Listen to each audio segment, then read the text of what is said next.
is Amanda Salters, and I have a private pilot's license, so I occasionally go out and rent a plane from the Williamsburg Flight Center and fly.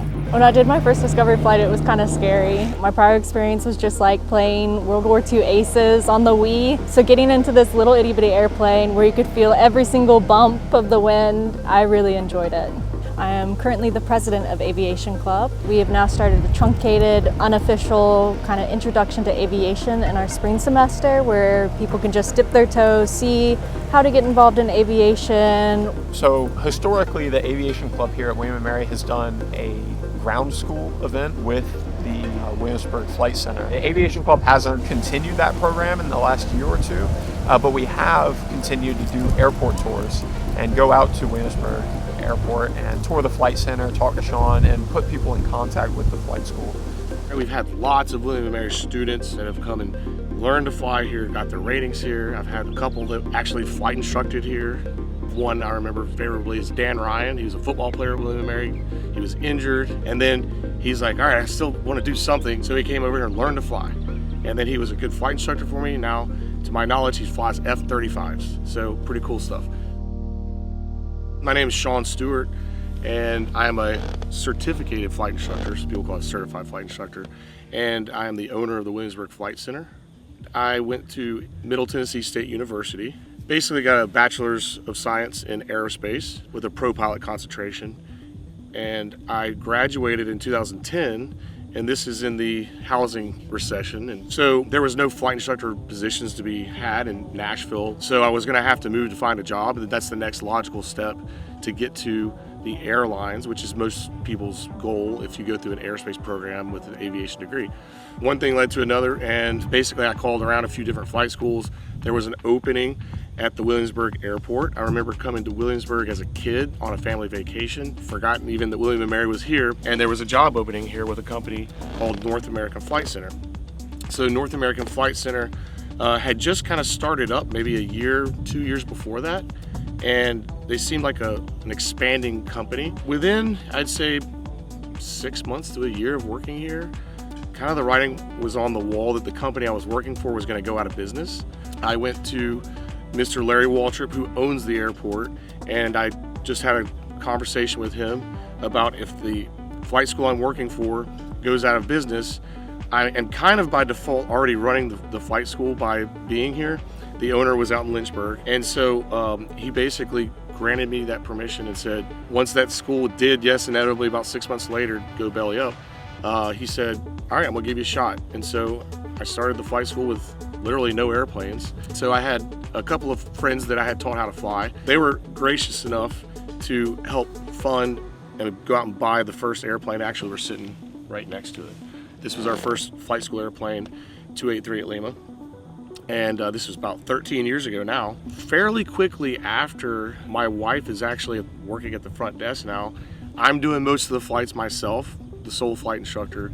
And there's a guy that walked in, and he wanted me to teach his grandson how to fly. And so the guy, he had a lot of money, and he was like, look, and you need airplanes, I'll buy you an airplane. And I'm like, okay, sounds good, we'll do another lease like that. So that's how the number 2 airplane came. And after that, we gained another airplane, and then another airplane. And currently, we could possibly add another couple of airplanes.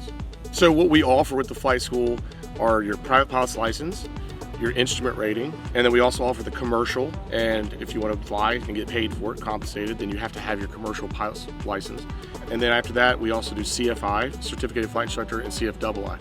That means you can teach other people how to fly for instrument rating. What's crucial, I think, to running this operation is good customer service.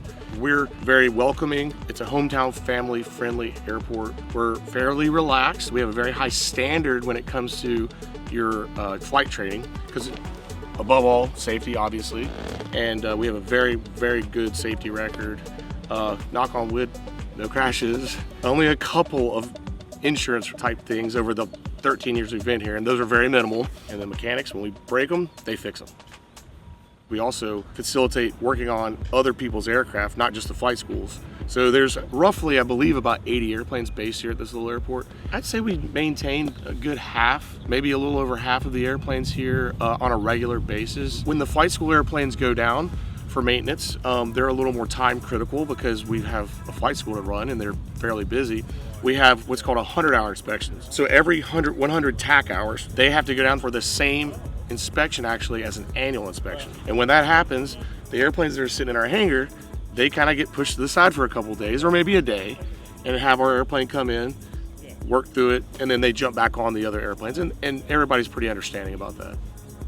To the point of getting a mechanic, it's tough. The reason it's tough is because even car mechanics are hard to find out. Finding a general aviation mechanic that has experience, and you need a good at least 5 to 7 years of experience. They're like a unicorn. They're very hard to find. So the mechanics that I've had over the years, it's been up and down, but we've had a good solid set of mechanics here now for 5 to 7 years. They actually drive in over an hour to work because, okay, finding a mechanic in Williamsburg that's willing to work full time, you have to reach out of Williamsburg because here you're going to probably only find really truly retired military guys, and they don't want to work 40, 50 hours a week. So it's tough to find, but you have to incentivize them enough to come here.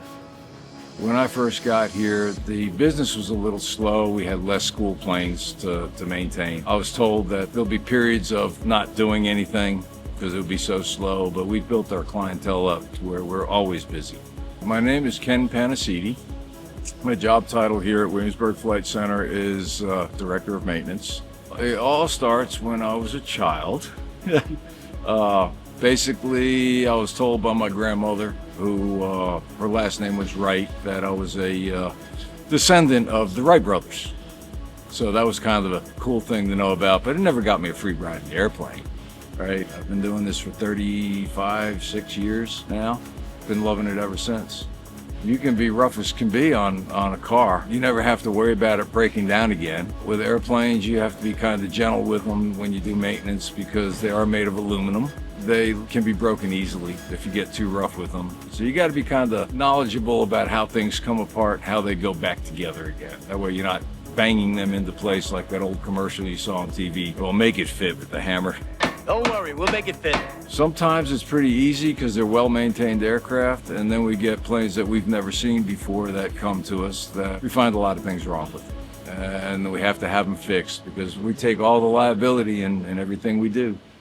This is probably the worst one I've seen here, thinking about it. We had one plane, he came in, he didn't have his landing gear down, but the last minute he put it down. He lost his airspeed and the plane just kind of bounced on the runway. And he hit so hard, he bent part of the doors on the landing gear. He broke the steering mechanism on it, he just sheared that. I call them pucks. They're like rubber biscuits on the landing gear for the shock absorbing. He shattered a bunch of those. He took out the propeller. He took out the engine. When I did the estimate on the repairs, they totaled the airplane. It exceeded what he had it covered for. And I thought I was pretty low on the estimate, so. But as far as repairs go, but I have seen other aircraft have a few mishaps here on the runway, so several of them wound up upside down. When you work on the aircraft, the maintenance manual is the Bible. You go by your knowledge first, and once you've exhausted all the basic issues, that's when it gets a little rough. Then you're into the books quite a bit. You're making phone calls to somebody that might know better.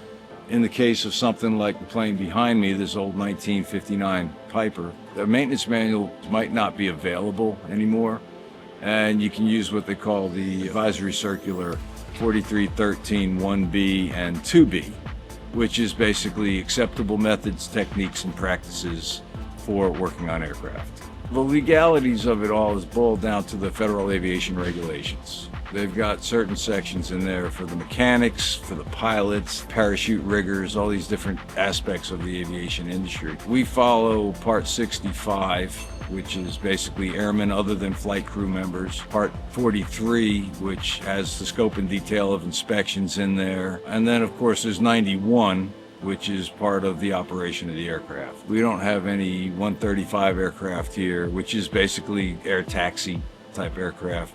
In the regs, it tells you how you're supposed to write down the logbook entries, basically the date, the takt time of the aircraft, how many hours are on the airframe itself, then description of work performed, your signature, your rating, and your number. If you do a sheet metal repair and it looks like you've never even touched it, right? It looks just like it was originally, that's very satisfying for me. because it's always something different when you're working on an aircraft. With cars, it's do the inspection, okay, change the light bulb, work on brakes, do a tune-up, right? Same thing over and over again. With airplanes, there's always something new. And that's the part I enjoy about this field. As a line technician at Waltrip Williamsburg Executive Airport, I'm basically responsible for running the airport operations. So I'll interact with customers and selling fuel and helping people with problems they might have if they're tenants who rent hangars at the airport. These are all sort of things that we do. We handle the fuel and do all the inspections every day to make sure it's not contaminated with water or sediments, and we drive around and refuel the flight school planes, usually 2 or 3 times a day. I've really enjoyed it as an opportunity to see more of aviation and then talk to a lot of people, because people come in from up in the Northeast, or they fly in from Atlanta or Mississippi or Florida even, and we get a lot of transient people who stop in and they're just here to play golf, or maybe they're stopping to play Busch Gardens, and it's fun to get to talk to them and see where they came from and why they're here, and look at their plane. Sometimes they'll let you sit in it. It's really a lot of fun. I had always sort of been interested in aviation, so I took a discovery flight, but I actually don't remember super well the first discovery flight I actually took. We call it introductory flight lesson or discovery flight. That's something where you say, I have no idea. I think airplanes are cool. Let's go out and let's see if this is something for me. No experience required. You literally just show up. We'll take care of everything. You come in, we'll show you the airplane, we'll walk around, we'll check the fuel, check the oil, kick the tires if you will, make sure that everything looks good with the airplane. And then once you take this person out on a discovery flight, you put them right into the pilot seat on the left and the instructor sitting on the right, and instructs on how to start the engine. Instructor will probably do all that on the first flight, and then take them out to the runway and then go ahead and take off, and then show them the takeoff. Sometimes when I'm doing the takeoff, I say, you can follow with me on the controls, and then you start to get a feel for that. Then we just go out into the area and kind of do some climbs and descents and turns, and then we hand it over to that new person and say, all right, go ahead and get a feel for the aircraft, do the descents, do the turns, and they get a good feel for it. And then we, once we've done that, and then we might say, is there a particular maneuver that you wanted to see? And then they kind of get a handle on that, and they go, wow, I can. And then I say, well, here, you try one. And you go, all right, and they probably do fairly good. They might not hit all the parameters right, but it gives them an idea that I could be doing this too. My name is Mike Oakes, and then my job title, actually, I'm just one of the flight instructors here at the Williamsburg Flight Center. Well, I started off in the military. I started flying when I was 18, when I was at the Air Force Academy, and they had a flight club or aero club. And so I joined that and started doing my flight lessons. Eventually, as you're going through the curriculum at the academy, you have to go through what they call a flight indoctrination program. I did do that, and then continued on into Air Force undergraduate pilot training. And then after graduation from the academy, I was asked to come back and be an instructor pilot. So yeah, and I've continued on instructing. And then after I retired from the Air Force, I went to Delta Airlines, and then I flew commercial jets, international, and I retired as an international 767 captain, and then came back to general aviation after about 40-something years and started flying here at the Flight Center, Williamsburg Flight Center, and started instructing here in a little bit smaller airplanes. In the Air Force, I instructed in both the T-37 and T-38. T-37 was a straight wing, low wing, 2-engine jet airplane. The T-38 was a supersonic trainer. They still use that in the Air Force now. You can get up to about Mach 1.2, 1.3. I went from there, I was sent to fly F-15s. You're flying up to 9 Gs of maneuvering, so that's 9 times the force of gravity that pulls on your body as you're maneuvering. Here we typically stay in the 1 G to the maybe 1.5 G for the most time in the airplane, okay? Every once in a while you might feel a little bit of a tug of 2 Gs, but not for very long, because you can't sustain that performance in the airplanes. But they all fly the same way. Aerodynamics is aerodynamics.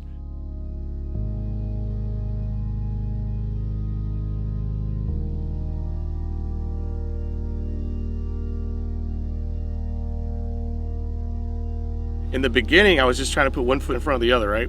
But where we've become now, I think it's a little more stabilized. But right now, I guess it's based on really just like the market, the area. We do pull people from Richmond and Norfolk area, and the Hamptons area. Even though Williamsburg is a small town, I like that our reach is a good 20 to 40 miles out, that people will still drive in because they enjoy the atmosphere, the high quality training we give people. We do have a really high pass ratings when it comes to all of our certificates. That's my goal, is to just be a cut above and be the best flight school we can be. Well, I'm 63 years old, believe it or not. And I plan on retiring sometime around 67 to maybe 70 if I can work that long. There's been a lot of other places that I've seen, that I've worked at, where people just slap them together and then you get a violation for doing something wrong, or it's just never caught and it's good enough. So I'd like to see this place run to where it's tip-top before I leave, and making money and basically having quality work coming out of it. I enjoy teaching out here. We have a lot of great instructors. They're not all ancient like myself, but we have a lot of young instructors, and they're easy to work with. And we all enjoy flying. You know, that's the big thing. I have not lost the passion or desire of flying an airplane since I was 18.